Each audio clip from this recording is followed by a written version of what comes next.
Okay, we were discussing charts and graphs, यानी कि हम ग्राफिकल रिप्रेजेंटेशन ऑफ डेटा को डिस्कस कर रहे थे। जो फ्रिक्वेंसी डिस्ट्रीब्यूशन होता है, ये अच्छा तरीका है कि आप डेटा को प्रेजेंट कर लें।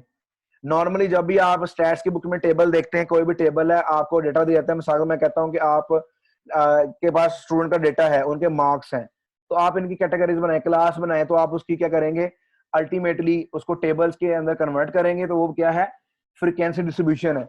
यानी कि आप बता देंगे फलां नंबर से फलां नंबर तक इतने स्टूडेंट हैं, फलां नंबर से फलां नंबर तक इतने स्टूडेंट्स हैं।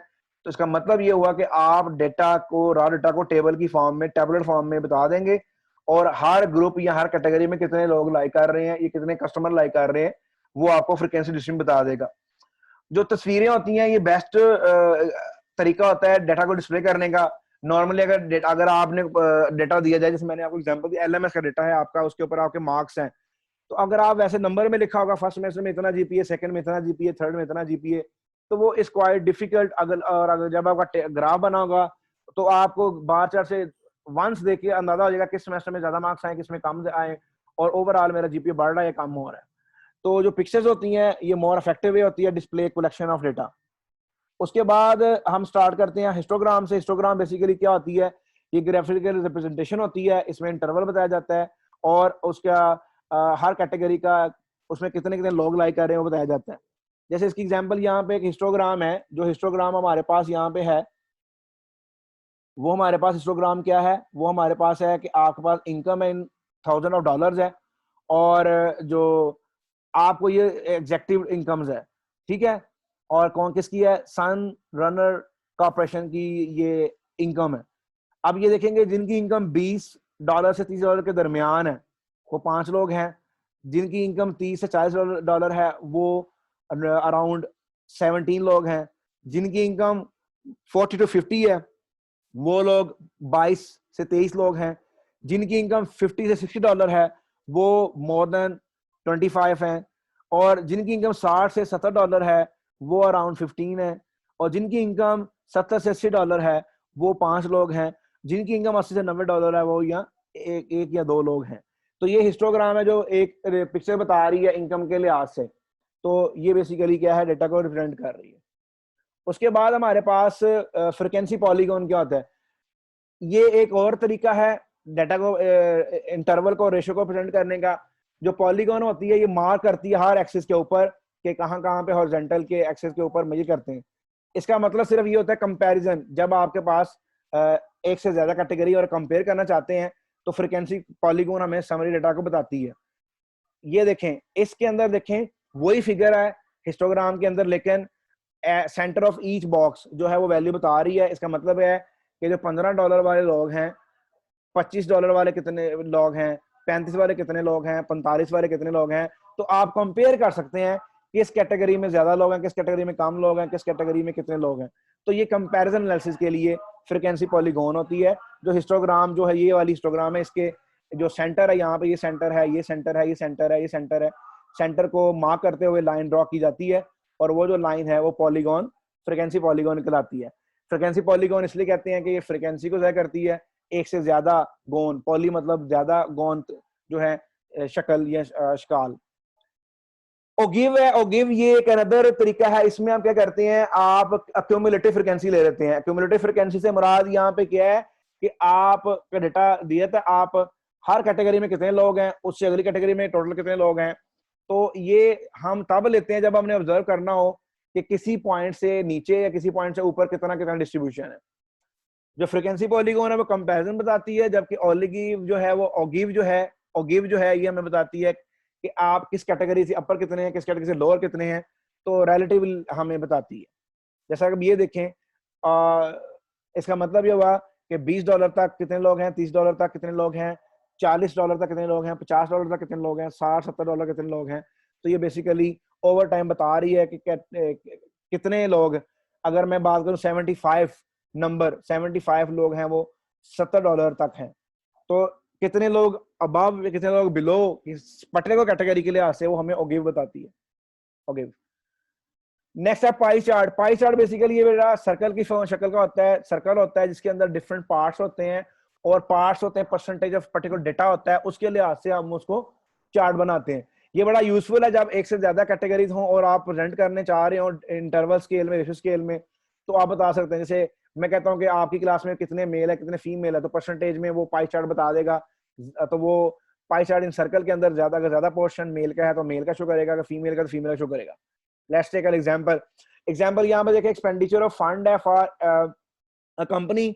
इसमें ये देखें जो वेजेस है, रॉ मटेरियल है, शिपिंग है, ओवरहेड है, मिसलिनियस एक्सपेंडिचर्स है। अब यहाँ पे देखें आपको नजर आ रहा होगा जो वेजेस है उसका पोर्शन कम है, उसके बाद जो शिपिंग है उसका पोर्शन वेजेस से ज्यादा है, ओवरहेड है, और सबसे ज्यादा मिसलिनियस जो एक्सपेंडिचर है वो सबसे बड़ा पोर्शन है। ये देखें, ये वाला जो पोर्शन है मिसलिनियस है, सबसे बड़ा है, और ये वाला पोर्शन वेजेस का है, ये वाला पोर्शन जो है शिपिंग का है, ये वाला पोर्शन जो है रॉ मटेरियल का है, ये वाला पोर्शन ओवरहेड का है। तो ये एक पाई चार्ट है, क्लियर कट बता रहा है कि हमें जो मिसलिनियस एक्सपेंडिचर बहुत ज्यादा है इस कंपनी के, उसके बाद हमारे जो शिपिंग और ओवरहेड एक्सपेंसेस हैं, और उसके बाद जो सबसे कम जो एक्सपेंसेस है वो वेजेस के हैं। तो ये पाई चार्ट हमारी ऐसे हेल्प आउट करता है। बार चार्ट क्या था बेसिकली, जैसे बार चार्ट ये कॉमन मेथड होता है, इसके अंदर हम ऐसे डाटा को जो नॉमिनल हो या ऑर्डिनल हो, बाय नेम हो या ऑर्डिनल हो, जबकि पाई चार्ट जो है इसके अंदर हम क्या करते हैं, रेशियो या इंटरवल जो वो अच्छा प्रेजेंट करता है, यानी कि परसेंटेज में या इंटरवल में हो, पाई चार्ट उसके लिए इस्तेमाल किया जाता है। जबकि बार चार्ट होता है, ये इस्तेमाल किया जाता है किसके लिए, जब आपके पास डेटा नॉमिनल या ऑर्डिनल हो, और नॉमिनल मतलब बाय नेम, और या ऑर्डिनल मतलब जब आपकी कैटेगरी या रैंकिंग करनी हो, आपने देखना हो, तो एक बार एक कैटेगरी को रिप्रेजेंट करता है, अगला बार अगली कैटेगरी को रिप्रेजेंट करता है। इस तरीके से आप सेपरेट सेपरेट बार्स को डिस्टिंग्विश कर सकते हैं किस कैटेगरी में कितने लोग लाई करते हैं। Let's take an example. इस एग्जांपल में देखिए हमारे पास फेवरेट कलर्स हैं, फ्रीक्वेंसी है। तो ये बेसिकली फेवरेट कलर रेड है, 12 लोगों को रेड कलर पसंद है, ग्रीन कलर 8 लोगों को पसंद है, ब्लू कलर 8 लोगों को पसंद है, येलो कलर 4 लोगों को पसंद है। तो ये एक बार एक कैटेगरी को रिप्रेजेंट कर रही है। तो इस तरीके से, क्योंकि इसमें कैटेगरी है, रैंकिंग है सॉरी,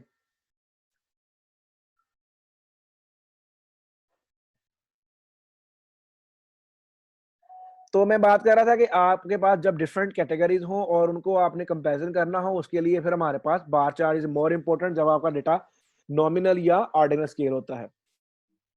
उसके बाद हमारे पास टाइम सीरीज ग्राफ है। टाइम सीरीज ग्राफ से मुराद ये है डेटा ओवर टाइम। जब भी डेटे को ओवर टाइम के लिए से हम ग्राफ बनाते हैं उसको हम टाइम सीरीज बोलते हैं। इसका मतलब ये है कि कोई भी वेरिएबल है, कोई भी डेटा है, उसको ओवर टाइम लेंगे, वो आपका टाइम सीरीज है। टेम्परेचर है, टेम्परेचर को हर दिन के लिए ऐसे लूंगा तो वो भी टाइम सीरीज है। और इसी तरीके से अगर आपके पास मार्क्स हैं, ओवर सेमेस्टर लेंगे, वो भी टाइम सीरीज है। अगर आप कोई भी डेटा, पाकिस्तान की जीडीपी है, पाकिस्तान की इनकम इकोनॉमी है, ओवर टाइम है, वो भी टाइम सीरीज है। फाइनेंस जो फाइनेंशियल मार्केट्स है, उनकी जो number of stocks over time है, वो भी टाइम सीरीज है। इस तरीके से जो भी डेटा ओवर टाइम है वो टाइम सीरीज है। जो इसके लिए जो एक्स एक्सिस पे हम टाइम को रखते हैं और वाई एक्सिस पे वो पर्टिकुलर जो भी हमारा वेरिएबल होता है उसको रखते हैं, तो ग्राफ बनाते हैं, वो ग्राफ हमें टाइम सीरीज ग्राफ देता है। ये एग्जांपल है, इसमें कॉर्पोरेट रेवेन्यू है, ठीक है, फ्लाइट क्राफ्ट कॉर्पोरेशन का। फ्लाइट क्राफ्ट कॉर्पोरेशन एक कंपनी है, उसका जो कॉर्पोरेट जो रेवेन्यू है उसका टाइम सीरीज ग्राफ है। और जैसा कि मैंने बताया 1980 से ऑनवर्ड 1988 तक उनका टाइम पीरियड है, और ओवर टाइम है, और मिलियन ऑफ डॉलर्स हैं जो कि ओवर टाइम हम बता रहे हैं। तो इस ग्राफ को देखते हुए हमें अंडरस्टैंडिंग क्या आती है कि 1981 से 82 तक जो है रेवेन्यू बढ़ा, 1982 से 1983 तक रेवेन्यू डिक्लाइन हुआ, 1984 में फिर इंक्रीज हुआ, 85 में इंक्रीज हुआ, 86 में हाईएस्ट रेवेन्यू था, 87 में फिर डिक्रीज हुआ, और 88 में अगेन इंक्रीज हुआ। तो इसमें आप ये कह सकते हैं कि 1986 and 1988 boom period of that corporation, और जो 1984 है वो क्या है, रिसेशन पीरियड। और जो 1982 से 1984 है ये रिसेशन है, डिक्लाइनिंग पीरियड है।